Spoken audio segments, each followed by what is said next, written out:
découvert ici et que vous avez découvert Ivoire TV. Ivoire TV.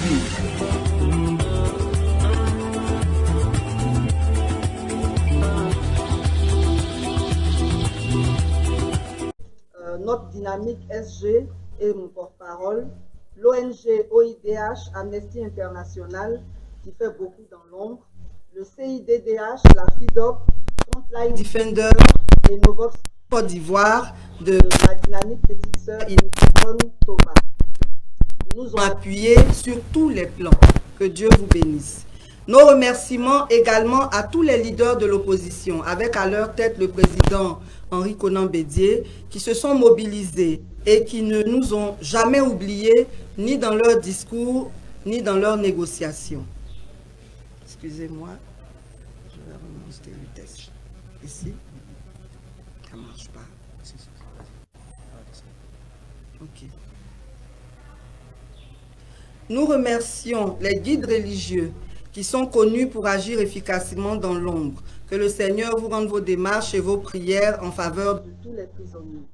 Enfin, il est important pour nous de remercier le formidable peuple de Côte d'Ivoire qui, malgré ses souffrances, trouve la force de plaisanter et de garder le sourire. Grâce à vous, nous avons supporté dignement cette épreuve. Nos remerciements vont donc à l'endroit de toutes ces personnes anonymes qui nous ont soutenus moralement, spirituellement et financièrement. Que le Seigneur bénisse abondamment toutes ces bonnes volontés qui ont porté assistance à nos familles. Vous vous êtes mobilisés dans toutes vos couches et nous n'avons pas le droit de vous trahir. Sachez que notre priorité réside dans votre bien-être à travers l'instauration d'un état de droit et une meilleure gouvernance de nos ressources. Pour vous, nous irons jusqu'au bout de ce combat. Programme qui inclut la libération de tous les prisonniers politiques, le retour sécurisé des exilés et le règlement courageux de certaines questions sensibles dont la nationalité, l'immigration et la gestion du foncier. Et cela ne peut se faire qu'à travers un dialogue inclusif que nous appelons de tous nos voeux depuis le début de notre lutte pour un état de droit. Nous demandons donc encore une fois ce dialogue inclusif, après la libération de tous les prisonniers politiques et le retour de tous les exilés. Tels que les leaders de l'opposition ont été arrêtés et sont libres, nous souhaitons la libération de tous ceux qui ont exécuté leur mot d'ordre. Donc, après 2 mandats sans réconciliation, nous espérons que ce dernier mandat qui a fait tant de victimes, cela sera celui de la vraie réconciliation, sans ruse et sans faux fuyants. Que Dieu bénisse la Côte d'Ivoire et nous aide à la restauration d'un état de droit. Je vous remercie. Merci. Après l'intervention de la présidente, vous avez le micro pour l'éventuelle question. Le nom et l'organe de presse. Marcel Dujoulo.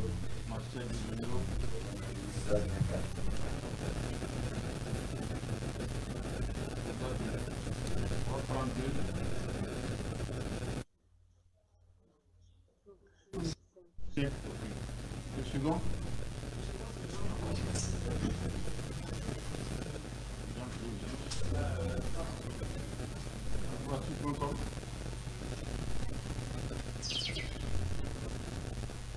Madame.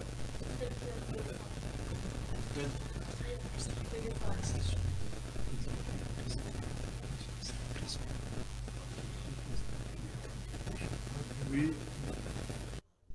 Renaud Phobia de la voix de la diaspora. Radio La Voix de la diaspora. J'attends mal le nom, s'il vous plaît. Renaud Phobia, la voix de la diaspora. Phobia.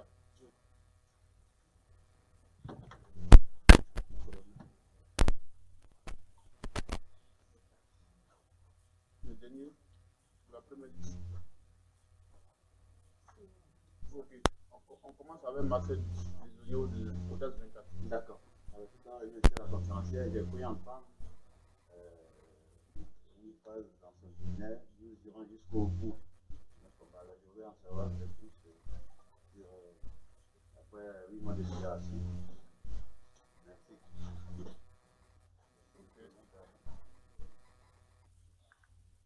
Jean Prélis. Je voudrais qui est le président de l'ASI, je voudrais savoir, vous avez été libéré notamment déjà, et vous avez eu des élections. C'est sur la base de quoi vous avez été complètement mis en liberté? Est-ce que les juges ont décidé de faire?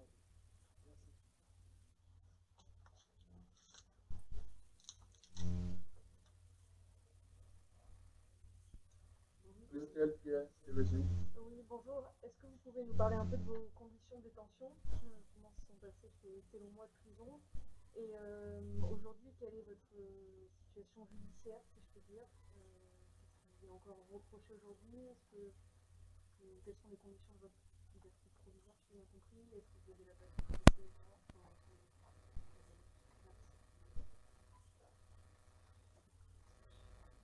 Renaud Koubia. Bon, madame a vraiment parlé d'un sujet que je vais aborder, les conditions, les termes de la liberté provisoire qui vous a été accordée. Et puis, est-ce que cette liberté provisoire-là vous permet de mener, puisque tout à l'heure vous avez dit que vous allez partir jusqu'au bout. On sait dans notre pays que quand on vous accorde la liberté provisoire, il y a certaines activités que vous ne pouvez pas mener. Est-ce qu'elles ne vont pas vous créer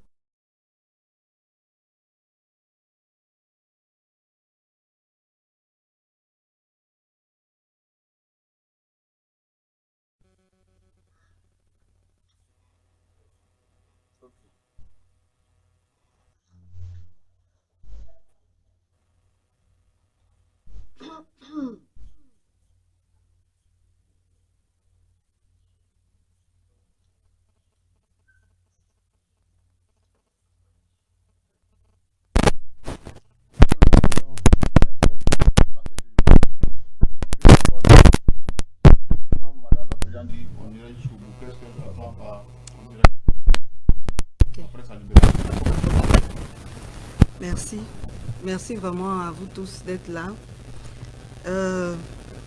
Nous sommes une organisation de la société civile et notre rôle, c'est de veiller à ce que les principes démocratiques et citoyens soient respectés dans le pays. Quand ce n'est pas respecté, il est de notre devoir de le dénoncer. C'est d'ailleurs ce que nous avons fait en combattant le 3e mandat qui, malgré tout, s'est fait.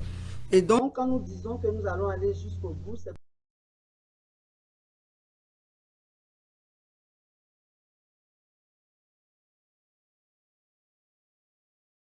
tout ce que nous pensons devoir faire pour qu'il y ait un état de droit en Côte d'Ivoire. C'est ce que nous appelons aller jusqu'au bout. La seconde question de M. Jacques Régis. Vous avez été libéré Notamment. Qu'est-ce que les juges ont décidé? Bon, moi, quand on m'a appelé, on m'a dit que je bénéficiais d'une liberté provisoire. Je leur ai demandé, ça veut dire quoi pour moi? Ils m'ont dit que le lundi, à 10 h, j'ai rendez-vous chez le juge pour qu'il me donne plus de détails. Et comme nous tous, nous savons que souvent, il y a des restrictions qui empêchent les gens de communiquer, c'est pour cela que j'ai tenu à faire cette conférence de presse aujourd'hui pour parler à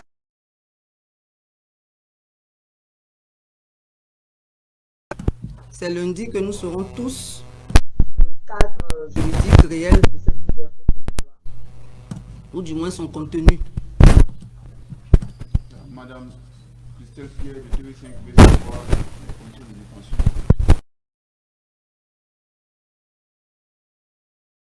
Les gens, ils disent une chose et ils font leur contraire. Est-ce que c'est normal que nous, qui sommes de la société civile, qui constituons, on va dire, un arbitre social, on fait le contrôle citoyen de l'action publique, est-ce qu'il serait normal qu'on nous interdise de parler? Bon, si on nous interdit de parler, c'est qu'on n'est plus en démocratie, parce que nous, c'est la parole seulement que nous avons comme moyen d'expression.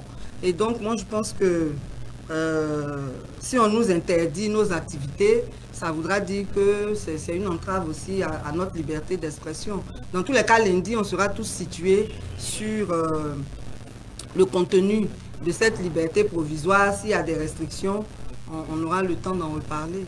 Mais moi, je pense qu'il ne faut pas nous empêcher de nous exprimer. Merci. Question? pas de toilette. Je suppose que... Il y a une main. Ok. Allez-y, monsieur.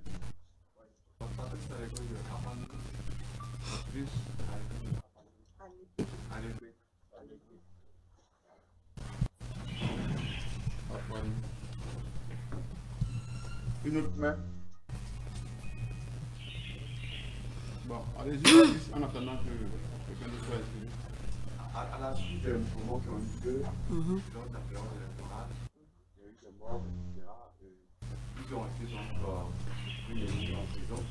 Est-ce que vous avez un regret aujourd'hui par rapport à tous ces événements-là? Et puis ensuite, quel est votre moral et quel message vous voulez porter au final?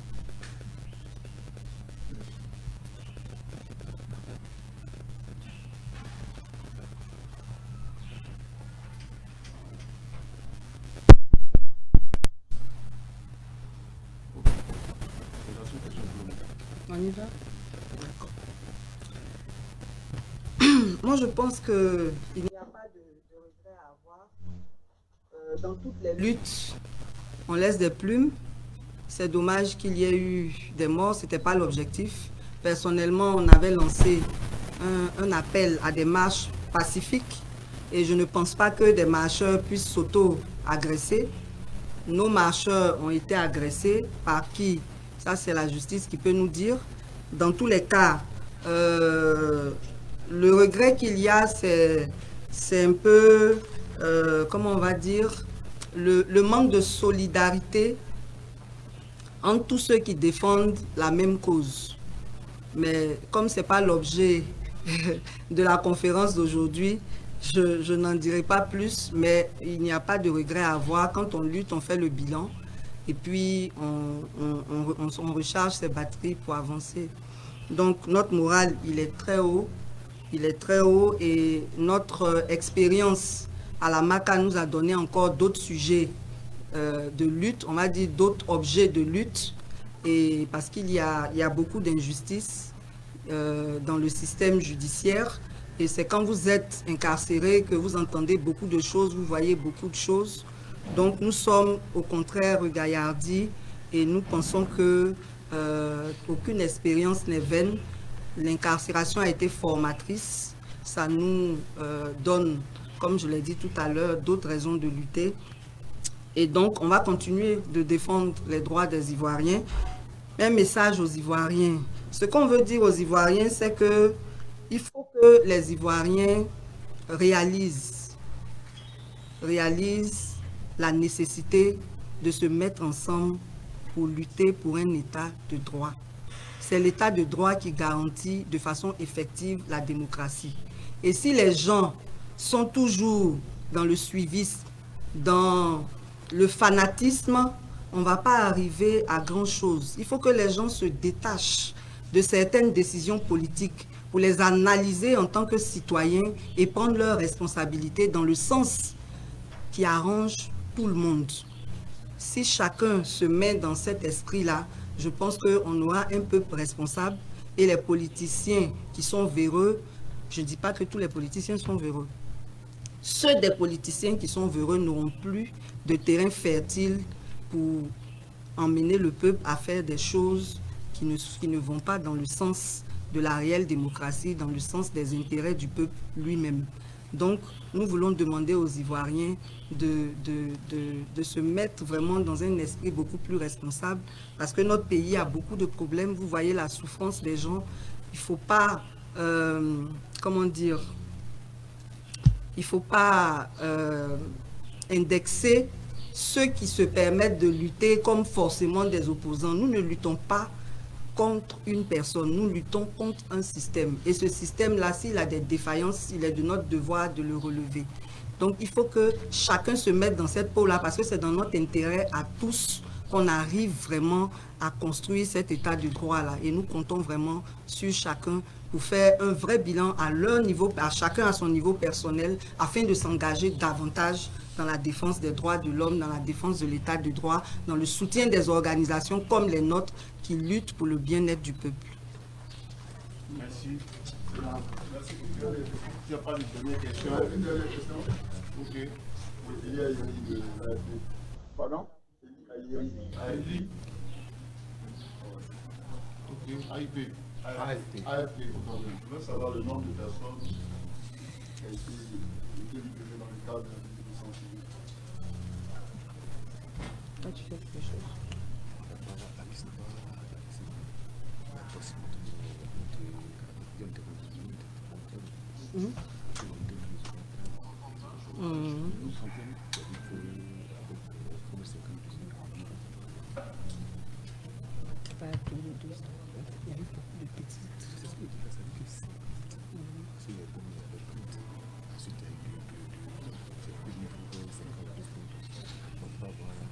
Mais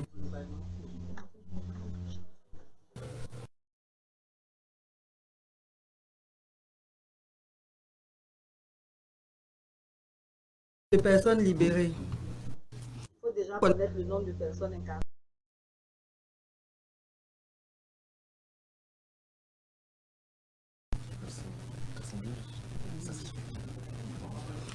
Bon, en fait, le nombre total il y a plus de 400 personnes qui ont été arrêtées dans le cadre de la désobéissance civile.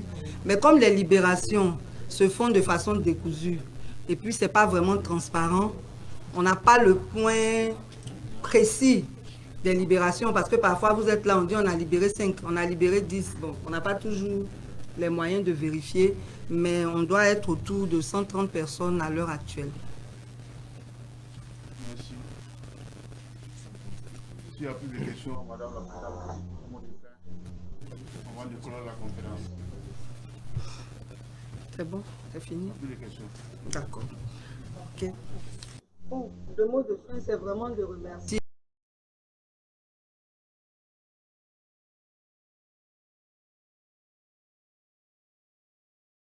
Que l'opinion soit éclairée.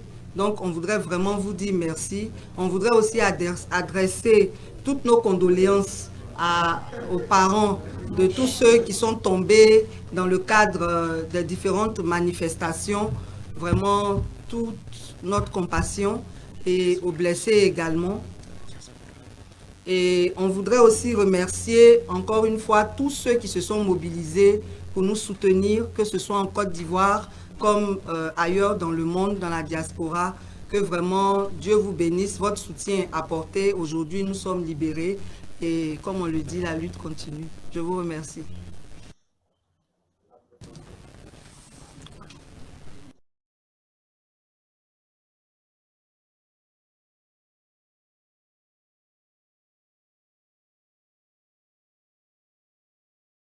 Découvert ici. Que vous avez découvert Ivoire TV. Ivoire TV.